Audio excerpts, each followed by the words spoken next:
All right, guys, what's going on? Hope you're doing good. Hope you've had a great week. We have made it to the weekend, and man, what a week! What a week! And again, sorry about not doing a video yesterday, guys.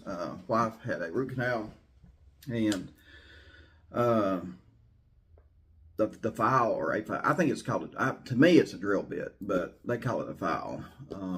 Anyway, when they, I guess, was filing out the nerve, it broke off down in her tooth, and it's still there. She's got to go back and see if they can remove it. And of course, if they can't remove it, then I guess the tooth will have to be removed. So, but it sounds painful. She's in a lot of pain. Got some kind of, I'll just say she's got a drill bit in her tooth, you know, stuck down deep in her tooth. So, yeah, I'd say she'll probably end up losing it, because, I mean, I don't know how you would get something like that. I mean, I guess with all the tools and stuff that they got today, I guess. I mean, I don't know why he didn't pull it out or, you know, get the drill bit out when he found it broken down in the tooth, but I don't know. Maybe you don't have the tools to do that with. I have no idea. And apparently it's pretty common for, again, it's a file, but I call it a drill bit, you know, to be broken off in the tooth during a root canal. Root canals just sound awful anyway. And then can you imagine an instrument breaking off way down in your nerve canal where they're drilling out the nerve? Man, that just, and people wonder why they hate going to the dentist, right? It's like, But anyway, guys, we'll see how all that works out. But I want to talk about Sebastian Rogers and chatter going on about, I'm going to talk about a couple things here, guys. Can't be on here too long. It is busy. I got a lot of stuff to do. But there's been some chatter about maybe Chris Proudfoot being at the Texas Roadhouse with Katie Sunday night when they had that, when Katie and Sebastian had that Sunday night dinner at Texas Roadhouse. I'm going to go ahead, because Don B just wants to be fair about all this stuff. And I know that it may be an unpopular opinion or whatever, but I don't know if Chris Proudfoot was at the Texas Roadhouse with Katie. I thought it was Katie and her friend, cousin, or something like that, and Sebastian. So, just trying to be fair about the whole ordeal. I'm not too sure if, Chris was even in town on that Sunday. You know what I mean? May have been, I don't know. But a lot of chatter going on about Chris being at the Texas Roadhouse with Katie and Sebastian, that Sunday, right before he went missing. So, but again, I don't think he was. I don't know how that ended up getting. I think it might be just a miscommunication. But I might just be 100% wrong. Might be 100% wrong. And if Chris was at the Texas Roadhouse with Katie, was that? Well, I'm sure the police have checked out the phone pings and all that. Because I was thinking, well, maybe Chris, that 3-hour phone call was Chris driving back to Memphis. You know what I mean? Because it'd probably take about 3 hours to get back to Memphis from Nashville. I was thinking, well, maybe that was the 3-hour phone call, him going back to Memphis and just talking to Katie on the phone while he was driving. But I'm sure with police looking at the phone pings and phone data and all that stuff, the analytics on the phone, they would have caught that. They would have caught that. And catching stuff. That's what I also want to talk about is, what does law enforcement need to solve the Sebastian Rogers case? Right?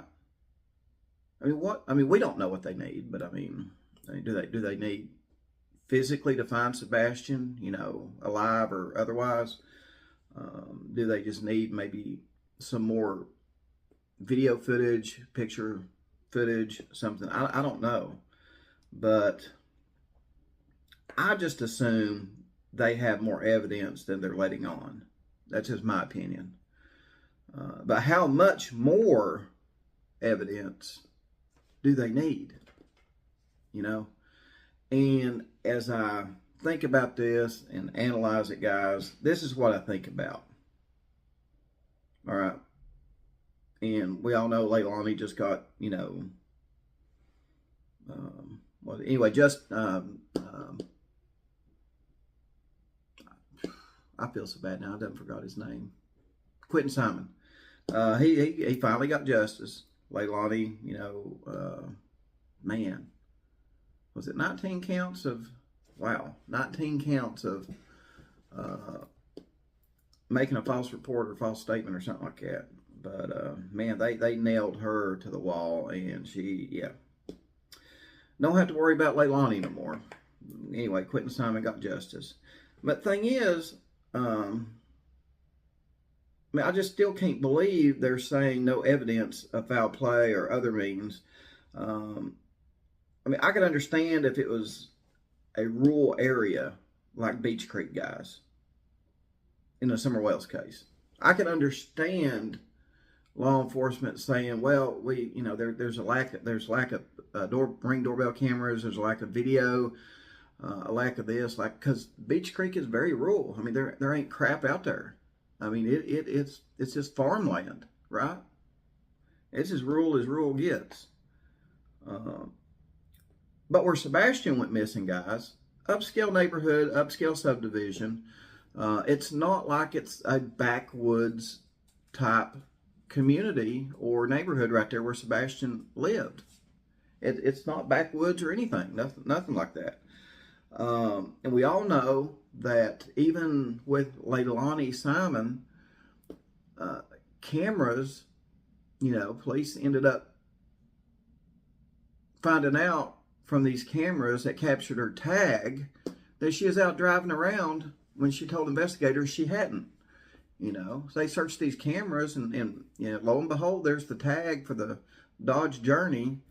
And, you know, and then you have, you know, video cam footage from the gas station and I guess maybe the mobile home park. Just all kinds of video evidence, right? Where is that in Sebastian? I mean, Sebastian didn't live out in Timbuktu. You know, he didn't live out in Rancho Cucamonga. He didn't live in Beach Creek. You know, where Sebastian lived, there wasn't outhouses. There wasn't, you know, barns. It's an upscale subdivision in an upscale neighborhood with a lot of traffic. In my opinion, a lot of technology, a lot of cameras and stuff like that. Churches, businesses.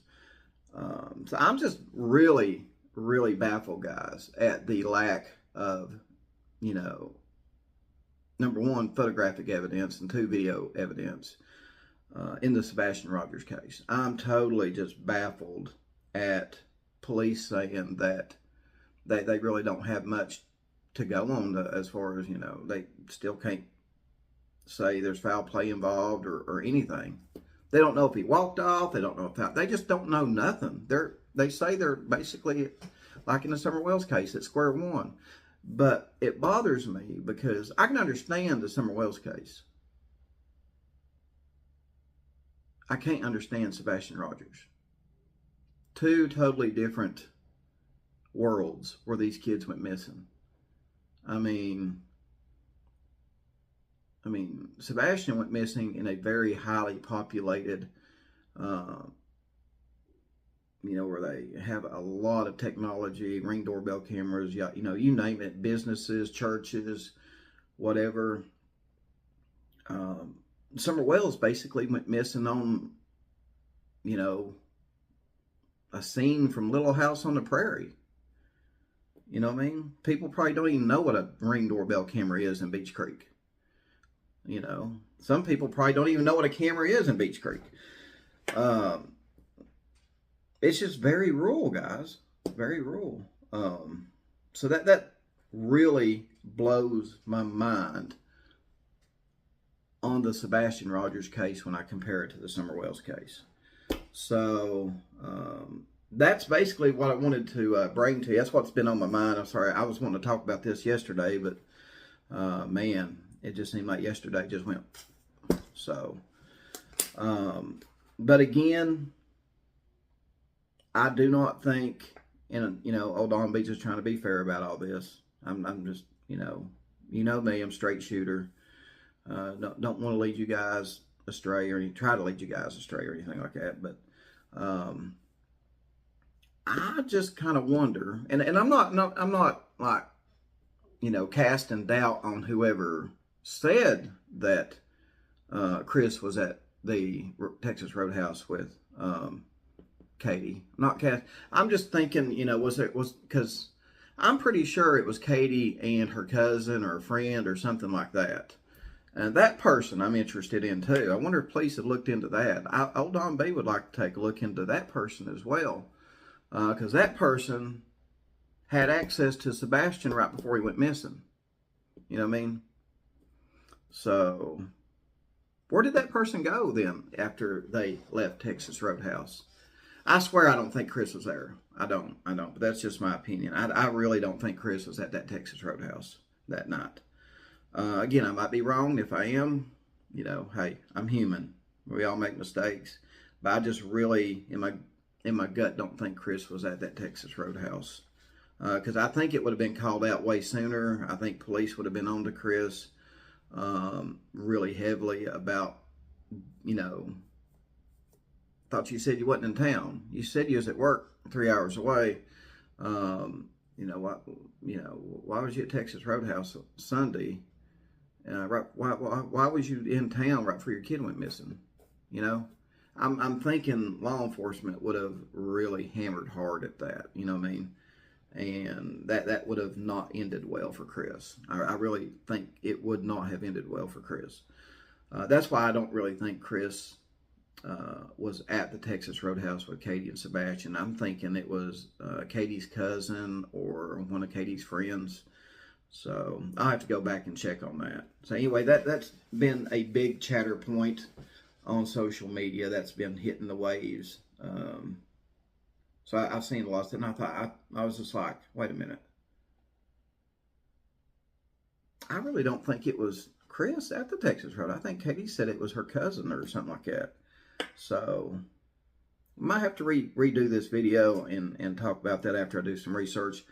But as far as right now, I don't think it was Chris at Texas Roadhouse with Katie that night.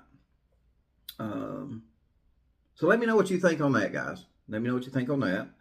And let me know what you think on why police just feel like they're dumbfounded on this case when, when you compare Sebastian Rogers going missing to Summer Wells, two totally different worlds, guys. Two totally different worlds. I mean, Sebastian Rogers went missing around a lot of technology, in my opinion. Summer Wells, she went missing basically on Little House on the Prairie. You know what I mean? I can understand police saying that in Summer Wells' case, but in Sebastian's case, it's just really kind of, it's dumbfounded me.